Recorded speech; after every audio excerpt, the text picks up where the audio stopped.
Hi everyone, this is Goober from Watch the Replay. Today I'm going to be doing a little bit of an introduction to This War of Mine by 11-Bit Studios. It's the first game I've played from them, although it seems they have a portfolio of other games. One of the other Watch the Replay members mentioned this game, and I decided to take a look into it. It was in my Steam Discovery queue, and did some reading up, watched a couple reviews, and I thought, hey, this looks right up my alley. It's a survival game. Basically, you take a team of individuals set in sort of a war-torn Eastern Europe, Russian type place, and do your best to survive. So what I'm going to do is I'm going to show you some of the latest playthrough that I just did. It's basically through the first 6 days or so. I'll do my best to give a little bit of analysis of what I'm doing as it happens, and then I'm going to start doing a let's play sort of style. So I guess I'll load it up here and see what we can do with it. I'll note that I've played through 3 times so far, and I've managed to survive with at least one person in each trial. I've watched a couple other Let's Play from other people, and their situation has turned out much worse, but yeah. This is the first time I'm going through starting off in the cold time. Basically, there are different phases that occur during the game. They occur randomly, so in my earlier playthroughs I start off in springtime or sometime warm, and then later on as the game progressed it hit this cold time. During each phase of the game there are different types of obstacles that may come your way, cold being you have to keep the place warm. In this playthrough I ended up having three players here, one of which I had never had before. Erica on the left, Marin, who's a handyman in the middle, Kasia, who's good at trading. She's a negotiator. Erica is good at sneaking, but haven't really figured out what that's good for just yet. So you start off in this little home of yours with, basically it's in disarray. There's piles of stuff everywhere. You're basically discovering your home for the first time. As you send your guys running around, you have an option of picking things up. Sometimes you have to knock down a door to get to that area or clear out debris so you can get good stuff. So right now I'm controlling all 3 of my characters. You can see up in the top left what day it is, what time of day, and the temperature. Right now it's -1 degrees Celsius, which is very bad news if I were to try to sleep in this. So my objective here is to clear out as much stuff as I can, get as many resources as I can, and then I can start building. When you start off in the winter, you automatically get a heater, a chair, and a workbench. The workbench is where you start off to expand what you have in your house and what you can build or make. In the case of my, I want to call them heroes, in the case of who I'm working with here, as you can see, there's Erica, a little bit of backstory. You can see sneaks quietly, and she's a smoker, which means it's good to have cigarettes on hand. It makes them happy, or at least prevents them from becoming too unhappy. So yeah, Marin, here's the handyman. He drinks coffee, so same thing, you want to have coffee beans on hand so you can make coffee for him. So as a handyman, there's certain characters that have specific traits. Marin, really good at building things. It reduces costs associated with building whatever you're trying to build. So As you'll see as I go along here, um, it matters. You're working with limited resources, so he's a really effective one. So up top, just clearing out some rubble, gaining access to the stashes behind. I'll do a little bit more explanation of what each item is and what it does for you exactly, but for now, I'm moving kind of quick here, so we'll see what we can do. So it's 11:30 right now. I'm starting to get through some of the areas. You know, takes maybe three to 4 hours to clear through the rubble. As you can see, I'm swapping out Marin from clearing rubble to starting to build things. And maybe what I'll do is I'll pause here and shoot, so I can show you, give you a breakdown of what each one does. As you can see down here, she's saying, I could really use a shovel, and that really improves the time clearing. But when you're just starting out, you don't have to worry about building things in order to reduce time, because you're going to have some time. Alright, so I have Marin on the workshop, and as I mentioned, it's because the cost associated with building each of these items is reduced. So you basically want him building everything for you. The bed here selected is an item that is key to keeping your people healthy and safe. You want to have at least one bed to start. In this case, I have 3 people, and if I have one bed, that means I can have one person going out at night to scavenge. The game is broken down into day-night cycles, so everyone is at home during the day, and then they go out, or you can send one person out at night to scavenge the neighborhood for materials. So for the people who are left at home, basically their objectives are get healthy if they end up getting sick, being well rested, and protecting the house. As the game goes on, you'll get attacked by scavengers, robbers, bandits, and you have to be prepared for that. So building a bed is one of the key items. The other key item, especially when you're starting out in the cold time, is a stove. As I showed you before, -1 degrees Celsius is cold. So if I were to have people sleeping on the floor in the cold with no heat, people would get sick very quickly. They'd become very upset. So heating, important. So anyway, back to the items here. So a bed allows your people to be well rested. It is one way of preventing sickness. A chair is just a place where they can sit down, relax a little bit, read books, take a smoke, drink some coffee, whatever. Chair is the most simple version of your relaxation method. The stove, like I said, when you start out in the cold, you end up with a heater to start, so I don't necessarily need to build one right away. Each stove takes fuel, which you'll see down at the bottom. You can convert different items into fuel. You can turn the wood that you get into fuel, various components, or books. You can burn books. Books allow you to, like I said, when you sit down, you have an opportunity to read, so books are one form of relaxation.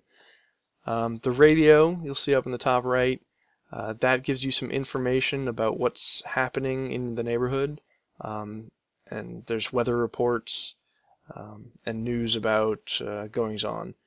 The setting that you end up in here at the start is basically it's a war, right? So you have rebels in your neighborhood and military, and basically they're just fighting around. And sometimes that impacts what you can do in the game. Like I said, different phases, different things you can do. So radio is important for having a little bit of extra information about what's going on. And it also gives you a little bit of happiness. You can there are a couple of radio stations that you can turn on to, classical and a little bit of, I don't know, rock-ish type stuff.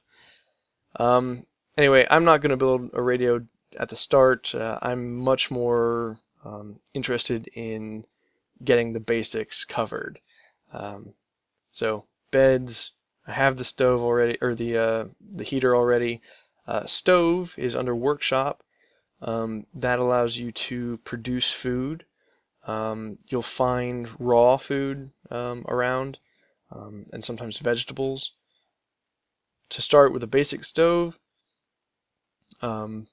basically you're using water, raw fuel, and raw meat to produce something edible for your people.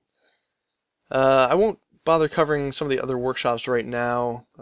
Basically, in winter, the way that you get water to heat or cook your food is by getting snow from outside and then melting it on the stove. So that's that. You will need a filter, however, to produce or filter your water so it's good for eating. So here we go. So in this case, I'm looking at the metal workshop. This will allow me to build other tools, and in my thinking here, I want to produce a crowbar.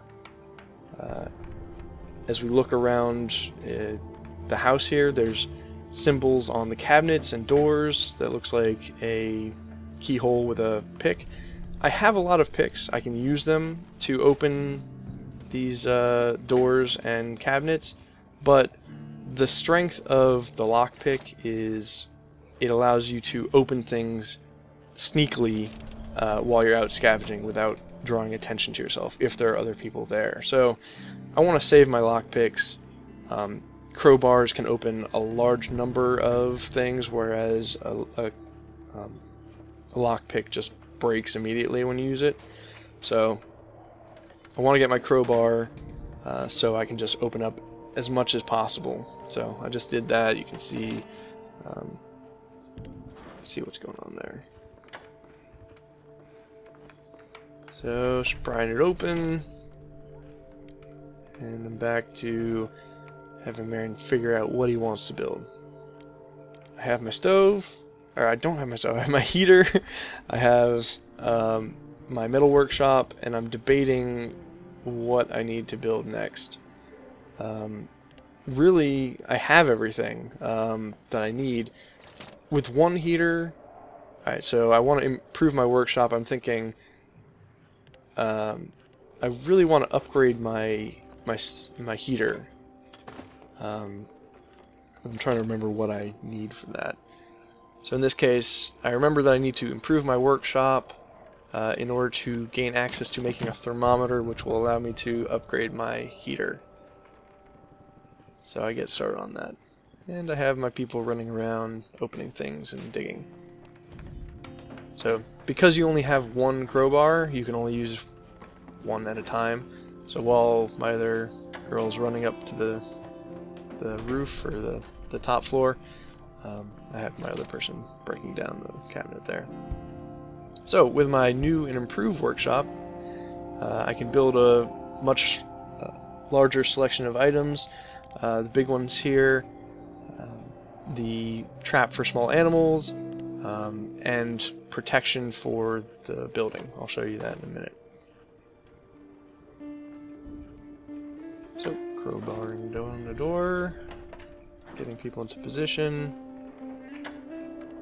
So I want to see what I need to improve my furnace. It basically adds efficiency to the furnace, but in the meantime I don't have all the resources I need, so maxing it out to 6 fuel in the stove increases how quickly and how high your building can be heated to. So right now I just went from -1 to +2 degrees Celsius just by throwing some fuel in the stove, and now you can see it's raising very quickly. Basically 12 degrees Celsius, that'll keep people okay for now. So because I can't upgrade my stove, I'm like, okay, well, I guess I can just build beds for now. There are only certain places where you can place things. Usually I put my beds up above the kitchen area. Just, it's my habit now, but I usually put them close together and close to the main floor so people can swap in and out quickly. As a basic rule, you want to keep things close together, just so you can save time running around the house, getting to wherever they need to go. So right now it's 7:50 p.m. At 8 p.m. night begins. So my list of characters are on the left. I can scavenge, guard, or sleep. And I only have 2 places that I can go to scavenge. Ruined Block of Flats is basically your starter area. You can see that in the description. It's basically you should be able to loot some stuff here because people have just been fleeing the neighborhood and leaving stuff behind. I bring a crowbar. A crowbar is a useful tool to bring to a new place. If you haven't been there before, you don't quite know what's going to be there. It allows you to force open doors and cabinets if you don't have a lockpick.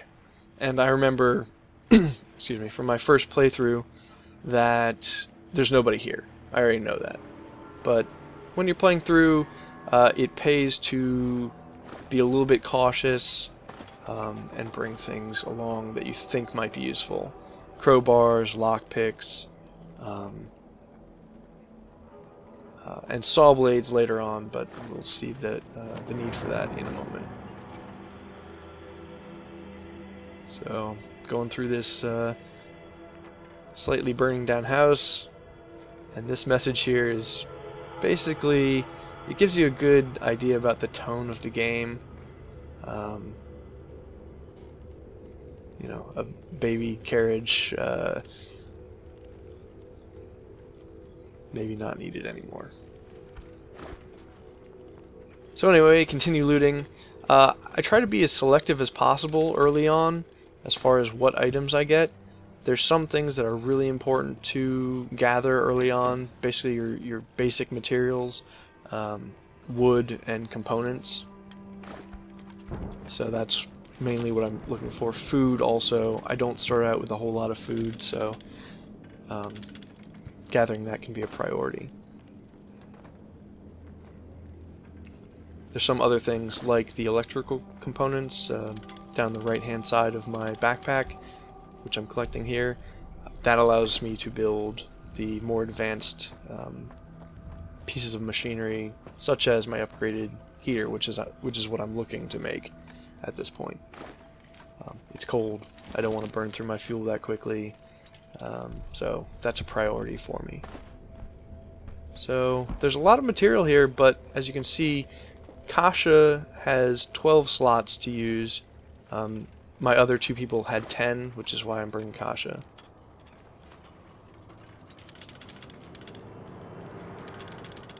So, filling up my inventory here, I'm maxed out. You can see on the left there that there's a grate. The 4 vertical lines means a grate. The only way to get through that is with a saw blade. You can find those, you can trade for them, but if you want to make them yourself, you need an upgraded metal workshop, which I don't have right now, so I can't get into those areas. It's important to remember which areas have these types of obstacles, so the next time I come back, I'm leaving a lot of stuff here, so I'll probably need to come back here 2 more times at least to clear it out, but next time, if I have saw blades, I can use them to open up those areas that I can't get to yet. So with a full backpack, I come back home and I get a breakdown of what happened during the night. So, day 2, still cold.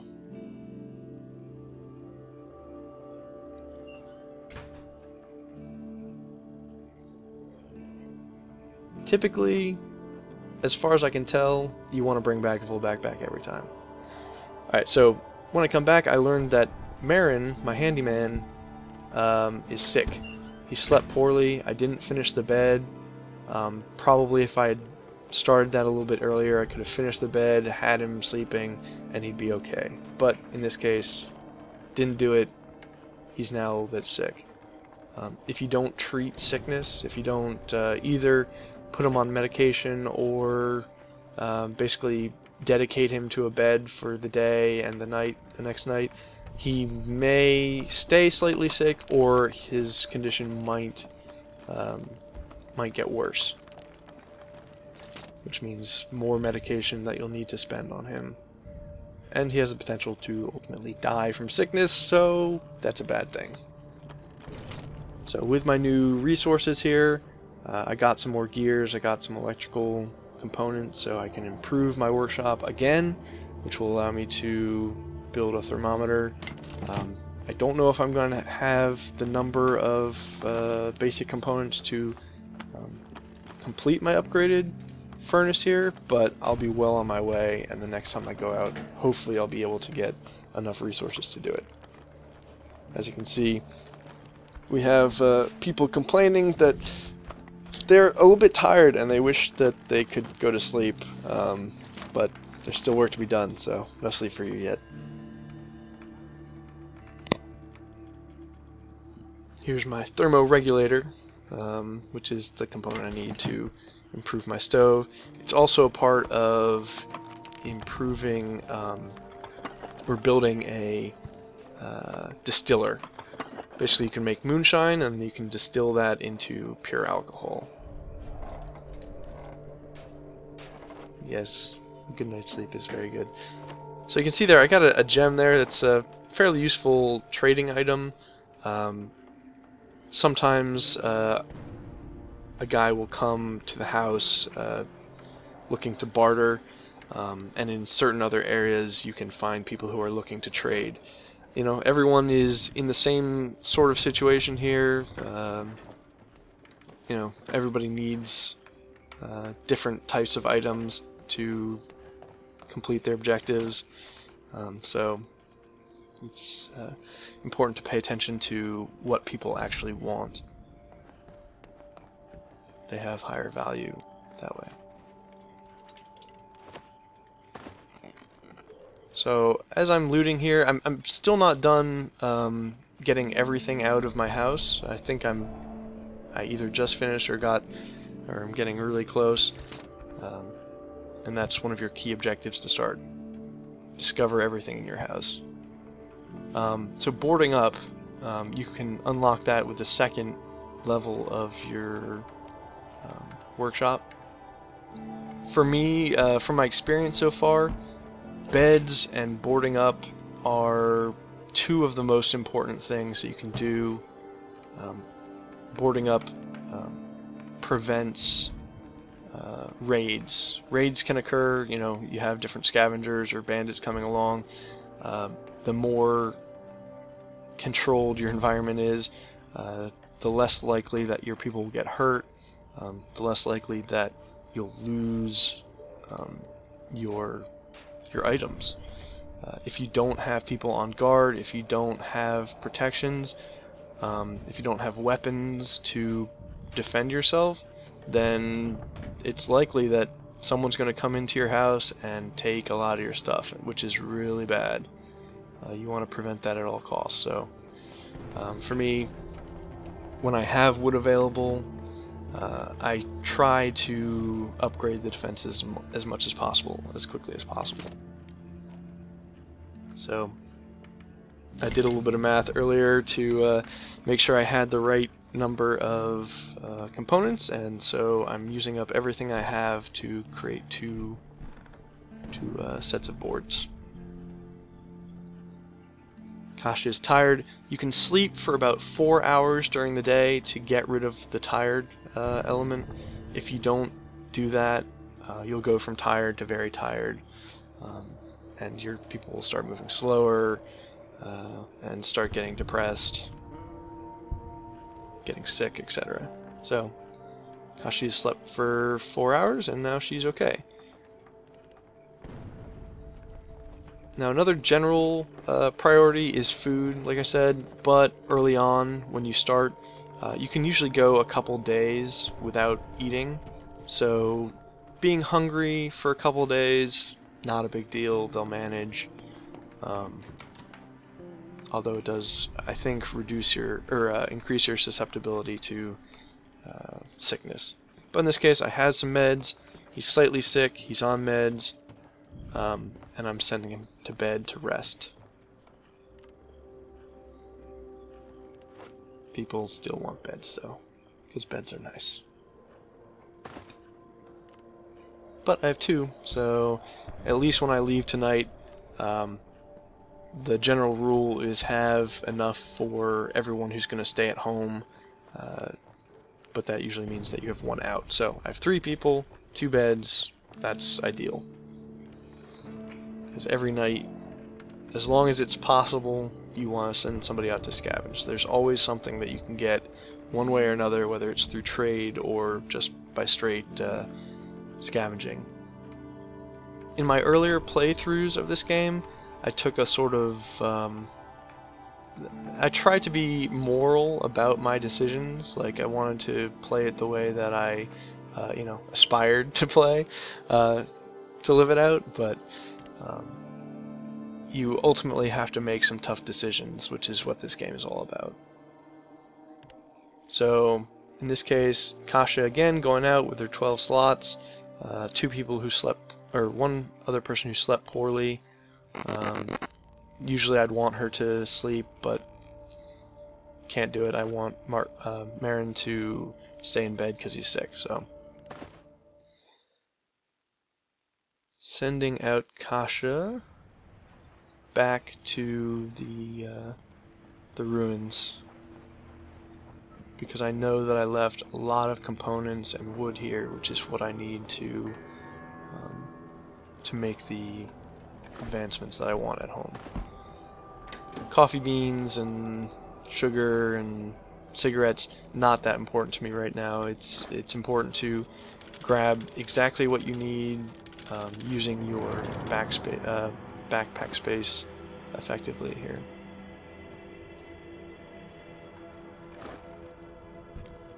So gun parts, or weapon parts, it's a toss-up. Ultimately I don't think I really need them too much here, but I pick them up anyway. I don't remember if I keep them or not, we'll see. Because there's a lot of components I need, so I'll probably be maxing out as much as I can with that, plus wood. Now it's important to note, if I had been able to upgrade my metal shop, I would be able to make a hatchet, which allows me to break furniture, both in my home and in places like this. There's beds or cabinets or desks or chairs. You can use your hatchet to break them down, and it gives you wood and fuel. So just take a look. Everything's maxed out. I do keep my my 2 weapon parts, even though it's not basically a full slot. You can keep 4 of those, but I figure, maybe I'll need them, and I don't think I'll be back because I don't, or not anytime soon, because I need saw blades and I don't have them yet.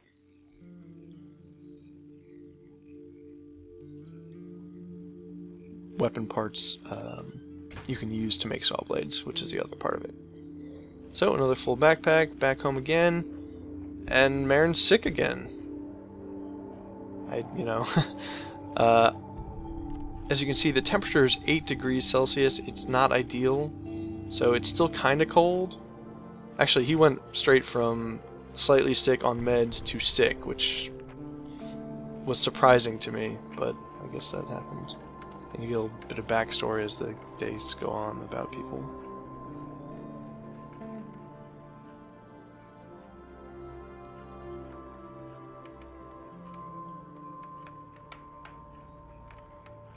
Everyone has a little bit of a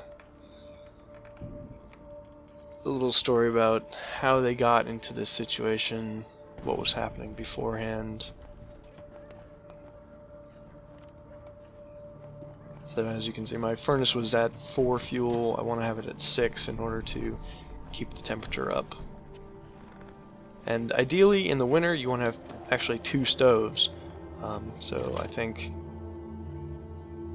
after I upgrade this, which will improve the overall temperature, and it'll make it more efficient so I don't go through fuel quite as quickly, I still want another heater in order to get the temperature to where it needs to be so people aren't getting sick all the time. Now it's also important to note I had fuel in the furnace. You lose it when you upgrade, so just in terms of being efficient, just be aware of that. So back up to 6, fuel in my upgraded furnace. And you'll see the temperature start to rise pretty soon. I'm back down to -1 degree Celsius. This is not where I want to be. So using my remaining resources, you can see I have 10 total, 8 components. I don't think I'll be able to really make anything else super useful. I do have some cans of food. I'm considering making the stove here, but ultimately finishing the last defense I think is the way to go. I'm sort of debating it here.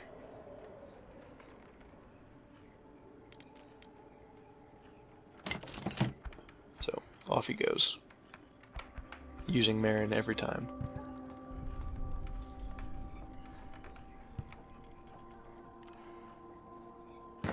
Someone's at the door.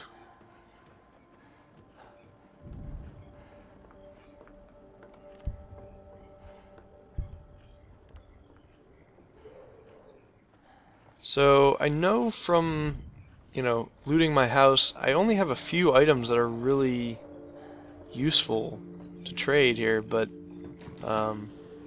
hopefully it'll get me a few other items that I really need right now. Like the gem, or jewelry rather. It's a good trading item, so I might be able to get something good for it. Because Marin's sick, I really want to get the medication. I don't know if I have another way of getting it right now, so it's important. And as you can see, medication is worth a lot more than the gem. I'm considering using all my lockpicks to trade here, and it's not good. So take a look at what else I have. As it turns out, I have bandages. Bandages as a medical item are really high value, so I can get a lot for it. Or at least I can get the medication that I need, plus all of one component.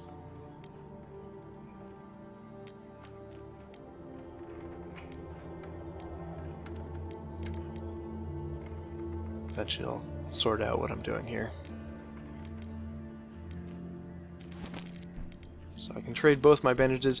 You use bandages when your guys get wounded. That occurs when a raid happens and you aren't fully prepared for it.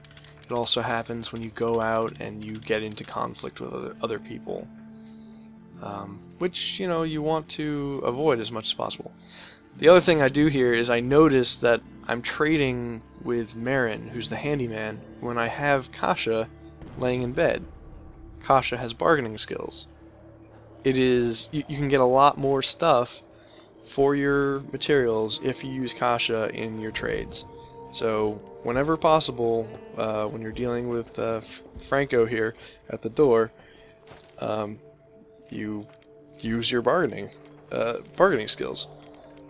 And you can see I wasn't even able to get a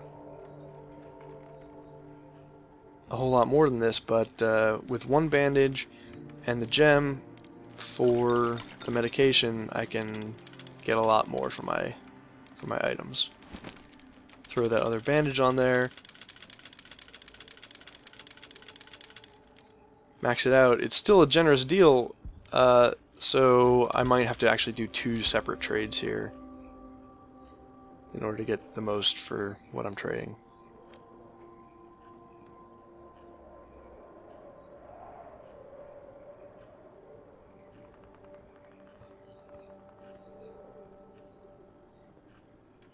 So, medication plus 7 materials.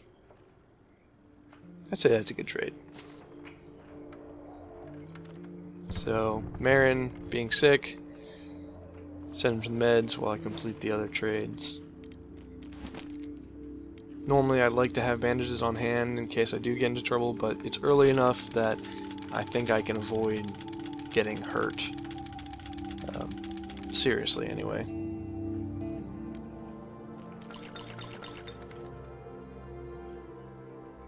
Because during the winter, in order to get 4 water, it takes 1 filter and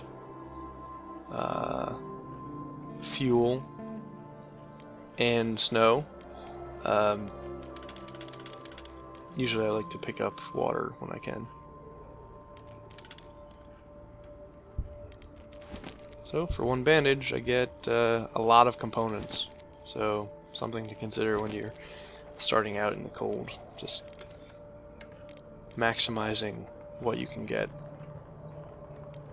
for your situation.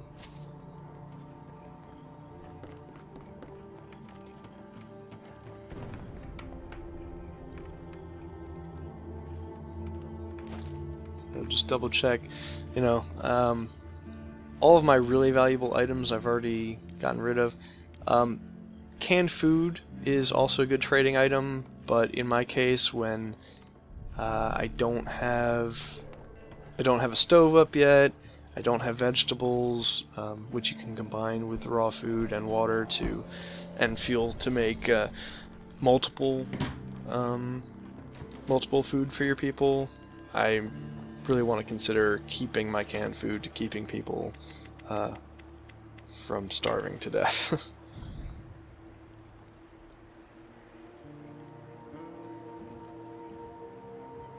And you can leave Franco at the door for as long as you want. Doesn't really matter. So people are done resting, which means that if I need to have someone on guard, which I do right now, they won't be very tired tomorrow. I won't have to spend 8 hours in bed just to get them back to normal.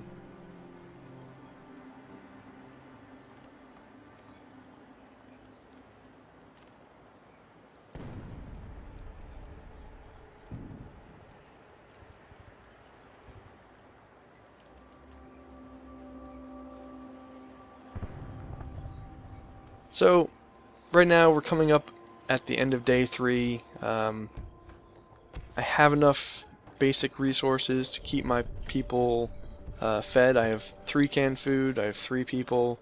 That will prevent them from becoming very hungry tomorrow. I have 2 beds, which means they'll be rested during the night, although I will need to have someone on guard. And when I send Kasha back out to scavenge, she'll be in good shape. Marin will be the one sleeping because he's sick. And everything, hopefully, will be in good shape tomorrow.